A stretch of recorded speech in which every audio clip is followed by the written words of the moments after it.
Selamat pagi Bapak Ibu Saudari. Kembali lagi ke channel YouTube Fili Halim di vlog baca Alkitab setiap hari. Kita akan mulai lagi baca Alkitab di Perjanjian Lama ya Bapak Ibu, lanjutkan di Perjanjian Lama di pasal 33 sampai 36. Sebelum kita mulai membaca, kita mau berdoa ya Bapak Ibu. Tuhan, terima kasih buat pagi hari ini Tuhan. Engkau memberikan kami kesehatan, Engkau memberikan kami nafas, Engkau memberikan kami kesempatan untuk melakukan aktivitas Tuhan, dan juga untuk hidup di dalam kebenaran apa yang Engkau inginkan dalam hidup kami Tuhan. Bahwa hidup ini bukan hanya makanan saja Tuhan untuk jasmani kami, tetapi yaitu adalah kebenaran firman-Mu Tuhan, untuk membaca firman-Mu dan juga untuk merenungkan firman-Mu sehingga kami dapat mempraktekkan dan mendapatkan keintiman agar kami intim kepadamu Tuhan, sehingga kami mendapatkan pertobatan setiap hari Tuhan, pertobatan demi pertobatan, pemulihan demi pemulihan di dalam hidup setiap kami. Terima kasih Tuhan, dalam nama Tuhan Yesus, tubuh bungkus kami Tuhan dengan kuasa darah-Mu Yesus, agar kami diberikan kehausan, kelaparan akan kebenaran firman-Mu. Haleluya, amin. Pasal 33, Bilangan pasal 33 ya Bapak Ibu. Tempat-tempat persinggahan orang Israel di padang gurun. Inilah tempat-tempat persinggahan orang Israel setelah mereka keluar dari tanah Mesir. Pasukan demi pasukan di bawah pimpinan Musa dan Harun. Musa menuliskan perjalanan mereka dari tempat persinggahan ke tempat persinggahan sesuai dengan titah Tuhan. Dan inilah tempat-tempat persinggahan mereka dalam perjalanan mereka.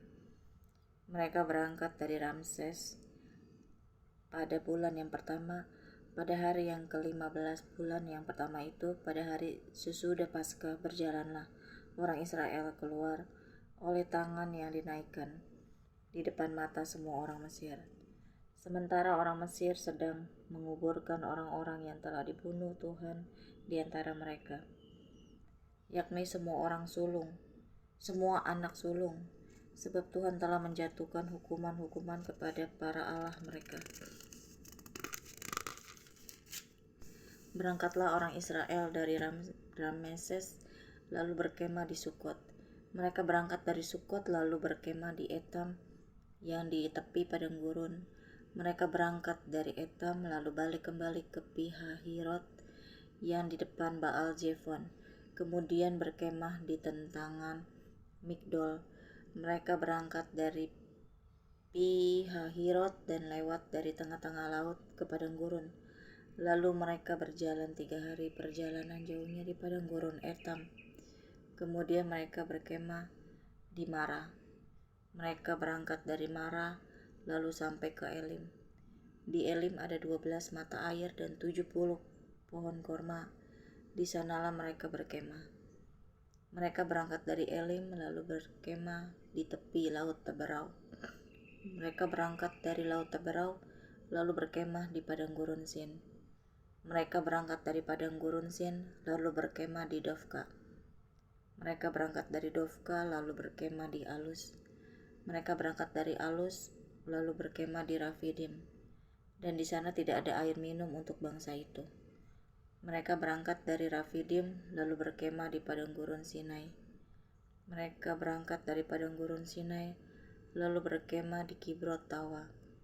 Mereka berangkat dari Kibrot Tawa lalu berkemah di Hajerot. Mereka berangkat dari Hajerot lalu berkemah di Ritma. Mereka berangkat dari Ritma lalu berkemah di Rimon Peros. Mereka berangkat dari Rimon Peros lalu berkemah di Libna. Mereka berangkat dari Libna lalu berkemah di Risa. Mereka berangkat dari Risa lalu berkemah di Kehelata. Mereka berangkat dari Kehelata, lalu berkemah di Harsyafer.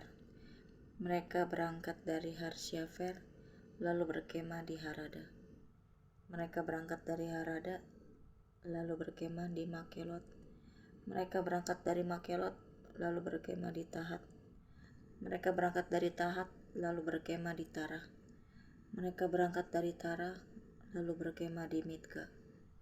Mereka berangkat dari Mitka, lalu berkemah di Hasmora. Lalu berkemah di Maserot.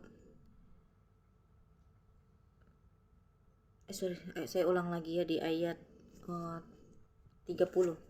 Mereka berangkat dari Hasmona, lalu berkemah di Moserot. Mereka berangkat dari Moserot, lalu berkemah di Meneakan. Mereka berangkat dari Beneakan, lalu berkemah di Horgidgat. Mereka berangkat dari Horgigat, lalu berkemah di Yotbata. Mereka berangkat dari Yotbata, lalu berkemah di Abrona. Mereka berangkat dari Abrona, lalu berkemah di Ezion Geber. Mereka berangkat dari Ezion Geber, lalu berkemah di padang gurun Zin, yaitu Kades.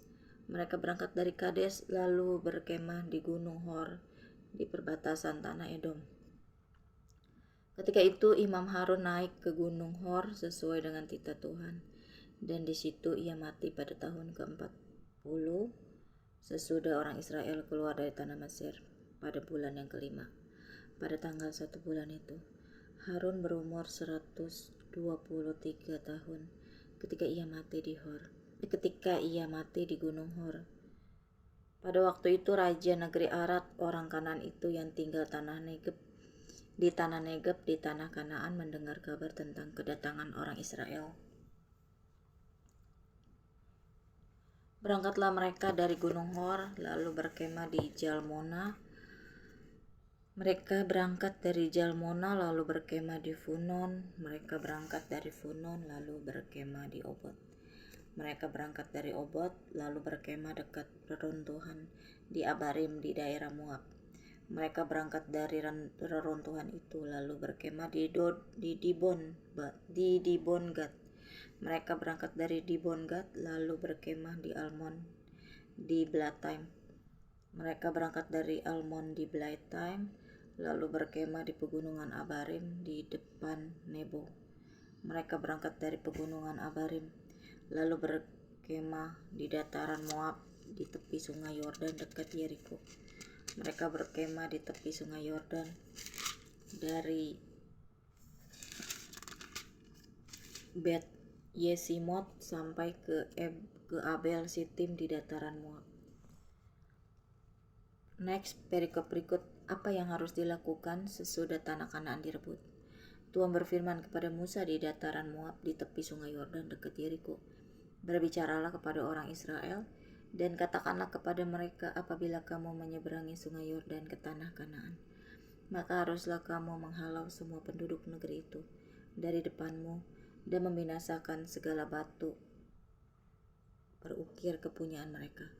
Juga haruslah kamu membinasakan segala patung tuangan mereka dan memusnahkan segala bukit pengorbanan mereka.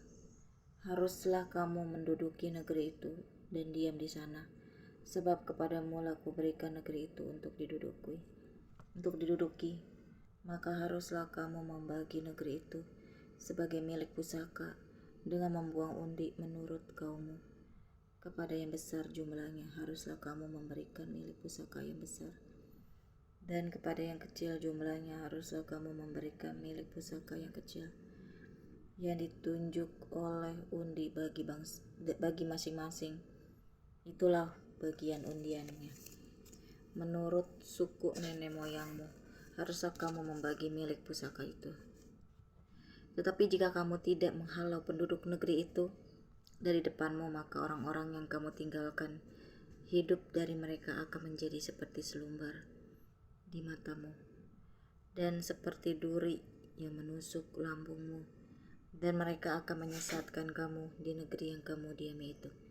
maka akan kulakukan kepadamu seperti yang kurancang melakukan kepada mereka.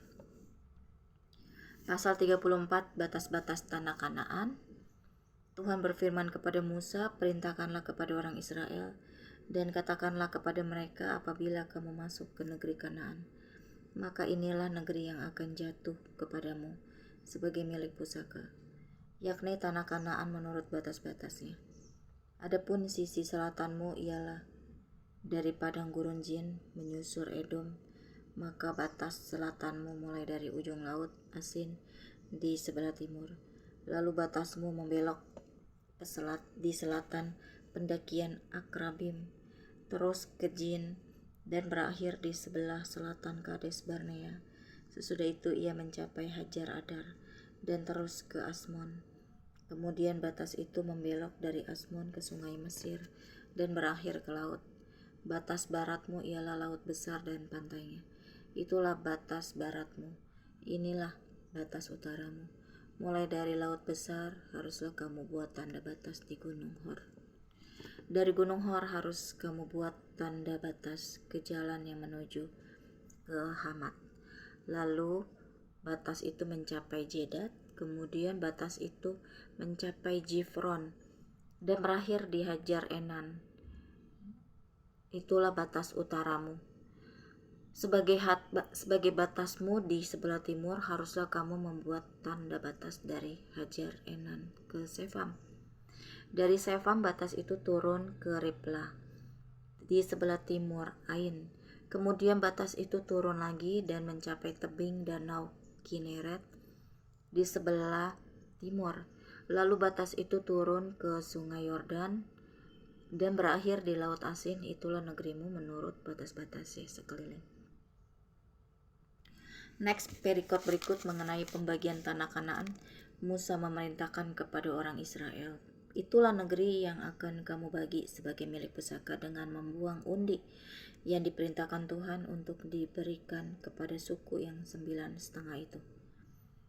Sebab suku Bani Ruben menurut puak-puak mereka dan suku Bani Gad menurut puak-puak mereka telah menerima pemilik pusakanya. Juga suku Manasya yang setengah itu telah menerimanya. 2,5 suku itu telah menerima milik pusaka mereka di seberang sungai Yordan di dekat Yeriko ke sebelah timur. Tuhan berfirman kepada Musa, inilah nama orang-orang yang harus membagikan tanah itu kepadamu sebagai milik pusaka, Imam Eleazar dan Yosua bin Nun. Lagi haruslah kamu mengambil seorang pemimpin dari setiap suku untuk membagikan tanah itu sebagai milik pusaka. Inilah nama orang-orang itu dari suku Yehuda, Kaleb bin Yefon, dari suku Bani Simeon, Samuel bin Amihud, dari suku Benyamin, Elidad bin Kislon, dari suku Bani Dan, seorang pemimpin, Buki bin Yogli, dari anak-anak Yusuf, yakni dari suku Bani Manasya, seorang pemimpin, Haniel bin Efod, dan dari suku Bani Efraim, seorang pemimpin, Kemuel bin Siftan, dari suku Bani Jebulon, seorang pemimpin, Elisafan bin Parna, dari suku Bani Isakar, seorang pemimpin, Paltiel bin Ajan, dari suku Bani Azer, seorang pemimpin, Ahihud bin Selomi, dari suku Bani Naftali, seorang pemimpin, Pedael bin Amihud. Itulah orang-orang yang diperintahkan Tuhan untuk membagikan milik pusaka kepada orang Israel di tanah Kanaan. Pasal 35, kota-kota orang Lewi. Tuhan berfirman kepada Musa di dataran Moab di tepi sungai Yordan di dekat Yeriko, perintahkanlah kepada orang Israel supaya dari milik pusaka kepunyaannya diberikan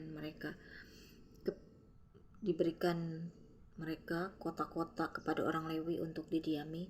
Juga haruslah kamu memberikan kepada orang Lewi tanah-tanah penggembalaan yang di sekeliling kota-kota itu.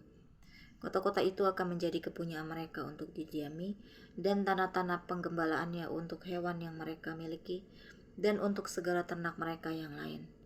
Tanah-tanah penggembalaan kota-kota yang harus kamu berikan kepada orang Lewi itu ialah dari tembok kota keluar 1.000 hasta berkeliling. Di luar kota itu haruslah kamu mengukur 2.000 hasta di sisi timur, dan 2.000 hasta di sisi selatan. dan 2.000 hasta di sisi barat, dan 2.000 hasta di sisi utara, sehingga kota itu berada di tengah-tengah. Itulah bagi mereka tanah-tanah penggembalaan kota-kota.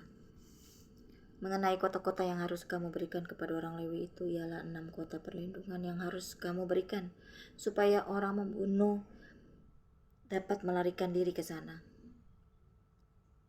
Aku ulang ya, di ayat 6 ya. Mengenai kota-kota yang harus kamu berikan kepada orang Lewi itu ialah 6 kota perlindungan yang harus kamu berikan, supaya orang pembunuh dapat melarikan diri ke sana. Di samping itu haruslah kamu memberikan 42 kota. Segala kota yang harus kamu berikan kepada orang Lewi itu berjumlah 48 kota, semuanya dengan tanah-tanah penggembalaannya. Mengenai kota-kota yang akan kamu berikan dari tanah milik orang Israel, dari suku yang banyak jumlahnya haruslah kamu ambil banyak, dan dari suku yang sedikit jumlahnya haruslah kamu ambil sedikit. Setiap suku harus memberikan dari kota-kotanya kepada orang Lewi sekadar milik pusaka yang dibagikan kepadanya. Next, perikop berikut kota-kota perlindungan. Tuhan berfirman kepada Musa, berbicaralah kepada orang Israel dan katakanlah kepada mereka, apabila kamu menyeberangi sungai Yordan ke tanah Kanaan, maka haruslah kamu memilih beberapa kota yang menjadi kota-kota perlindungan bagimu, supaya orang pembunuh yang telah membunuh seseorang dengan tidak sengaja dapat melarikan diri ke sana. Kota-kota itu akan menjadi tempat perlindungan bagimu terhadap penuntut balas, supaya pembunuh jangan mati sebelum ia dihadapkan kepada rapat untuk sebelum ia dihadapkan kepada rapat umat untuk diadili. Dan kota-kota yang kamu tentukan itu haruslah 6 buah kota perlindungan bagimu. 3 kota harus kamu tentukan di seberang sungai Yordan sini, dan 3 kota harus kamu tentukan di tanah Kanaan. Semuanya kota-kota perlindungan. Ke-6 kota itu haruslah menjadi tempat perlindungan bagi orang Israel dan bagi orang asing dan pendatang di tengah-tengahmu, supaya setiap orang yang telah membunuh seseorang dengan tidak sengaja dapat melarikan diri ke sana. Tetapi jika ia membunuh orang itu dengan benda besi sehingga orang itu mati, maka ia seorang pembunuh. Pastilah pembunuh itu dibunuh. Dan jika ia membunuh orang itu dengan batu di tangan yang mungkin menyebabkan matinya seseorang sehingga orang itu mati, maka ia seorang pembunuh. Pastilah pembunuh itu dibunuh. Atau jika ia membunuh orang itu dengan benda kayu di tangan yang mungkin menyebabkan matinya seseorang sehingga orang itu mati, maka ia seorang pembunuh. Pastilah pembunuh itu dibunuh. Penuntut darahlah yang harus membunuh pembunuh itu pada waktu bertemu dengan dia. Ia harus membunuh dia. Juga jika ia menumbuk orang itu karena benci atau melempar dia dengan sengaja sehingga orang itu mati, atau jika ia memukul dia dengan tangannya karena perasaan permusuhan sehingga orang itu mati, maka pastilah si pemukul itu dibunuh. Ia seorang pembunuh. Penuntut darah harus membunuh pembunuh itu pada waktu bertemu dengan dia. Tetapi jika ia sekonyong-konyong menumbuk orang itu dengan tidak ada perasaan permusuhan, atau dengan tidak sengaja melemparkan sesuatu benda kepadanya, atau dengan kurang ingat menjatuhkan kepada orang itu sesuatu batu yang mungkin menyebabkan matinya seseorang sehingga orang itu mati, sedangkan dia tidak merasa bermusuh dengan orang itu dan juga tidak mengikhtiarkan celakanya, maka haruslah rapat umat mengadili antara orang yang membunuh itu dan penuntut darah menurut hukum-hukum ini. Dan haruslah rapat umat membebaskan pembunuh dari tangan penuntut darah, dan haruslah rapat umat mengembalikan dia ke kota perlindungan, ke tempat ia telah melarikan diri. Disitulah ia harus tinggal sampai matinya imam besar yang telah diurapi dengan minyak yang kudus. Tetapi jika terjadi bahwa pembunuh itu keluar dari batas kota perlindungan tempat ia melarikan diri, dan penuntut darah mendapat dia di luar batas kota perlindungannya, dan penuntut darah membunuh pembunuh itu, maka tidaklah ia berhutang darah, sebab pembunuh itu wajib tinggal di kota perlindungan sampai matinya imam besar. Tetapi sesudah matinya imam besar, bolehlah pembunuh itu kembali ke tanah kepunyaannya sendiri. Itulah semuanya yang harus menjadi ketetapan hukum bagimu turun-temurun di segala tempat kediamanmu. Setiap orang yang telah membunuh seseorang haruslah dibunuh sebagai pembunuh menurut keterangan saksi-saksi. Tetapi kalau hanya satu orang saksi saja tidak cukup untuk memberi keterangan terhadap seseorang dalam perkara hukuman mati. Janganlah kamu menerima uang tebusan karena nyawa seorang pembunuh yang kesalahannya setimpal dengan hukuman mati, tetapi pastilah ia dibunuh. Juga janganlah kamu menerima uang tebusan karena seseorang yang telah melarikan diri ke kota perlindungannya, supaya ia boleh kembali untuk diam di tanahnya sebelum matinya imam besar. Jadi janganlah kamu mencemarkan negeri tempat tinggalmu, sebab darah itulah yang mencemarkan negeri itu.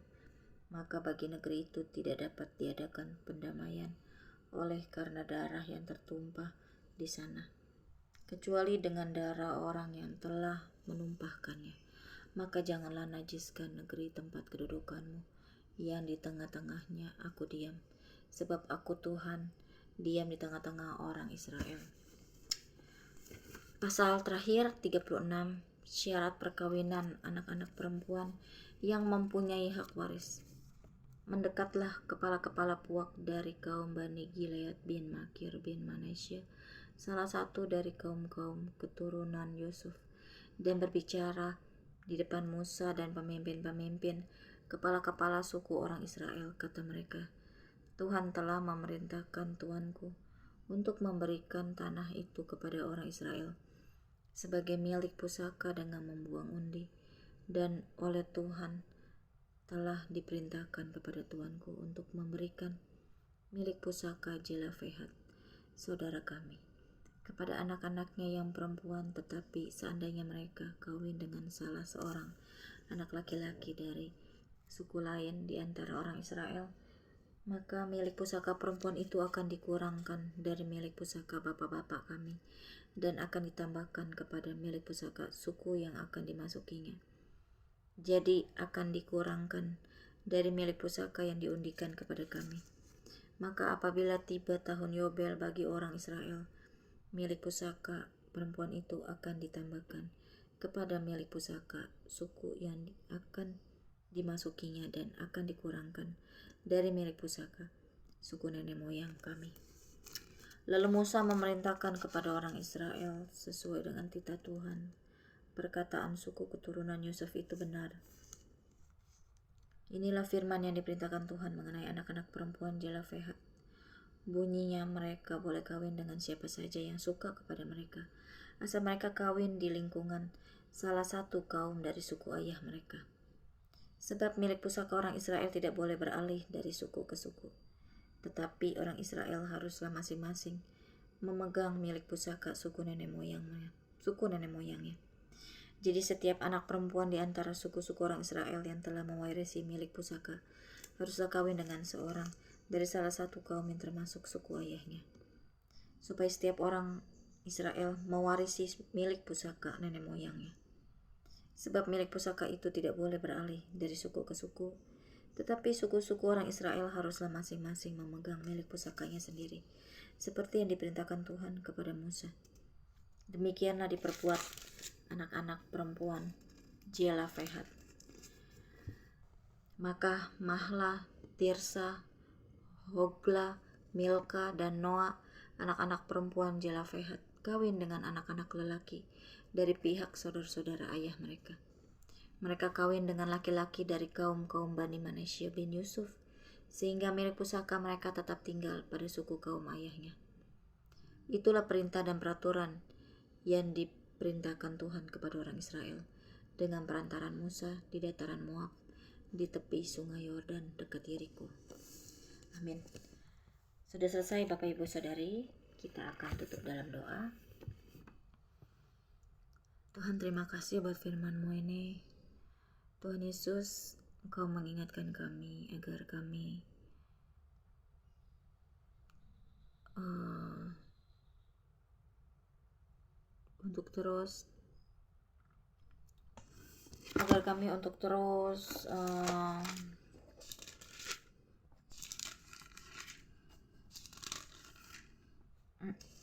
untuk terus setia kepadamu Tuhan, karena terus setia kepadamu di dalam segala hal, karena setiap kehidupan kami Kau izinkan ujian, cobaan yang setiap kami alami, karena itu adalah sebagai batu lompatan saja Tuhan, batu loncatan saja, kerikil-kerikil yang kami harus lewati. Dan itu pun bukan hanya kepada 1-2 orang saja, melainkan untuk setiap kami Tuhan. Sebagai umat manusia kami, Kau izinkan ujian cobaan, baik perkara kecil maupun besar Tuhan, bawa kami untuk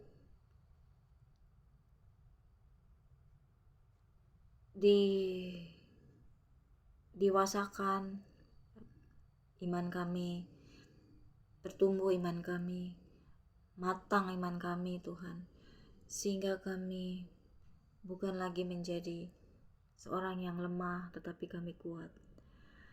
Itulah Tuhan yang Kau inginkan, agar setiap kami terus setia kepadamu, terus bergaul karib kepadamu Tuhan, pribadi lepas pribadi kami, untuk terus intim kepadamu Tuhan, yaitu dengan salah satunya yaitu baca Alkitab setiap hari, merenungkan firman setiap hari, berdoa berharap kepadamu setiap hari. Dan itulah keintiman untuk pribadi kami lepas pribadi. Terima kasih Tuhan, biarlah setiap kami memiliki keintiman kepadamu Tuhan, untuk membaca firman, merenungkan firman, dan berdoa kepadamu Tuhan. Bukan hanya kami pada saat di perkumpulan saudara seiman saja, melainkan kami juga harus ada secara pribadi dekat kepadamu. Terima kasih Tuhan, haleluya, amin.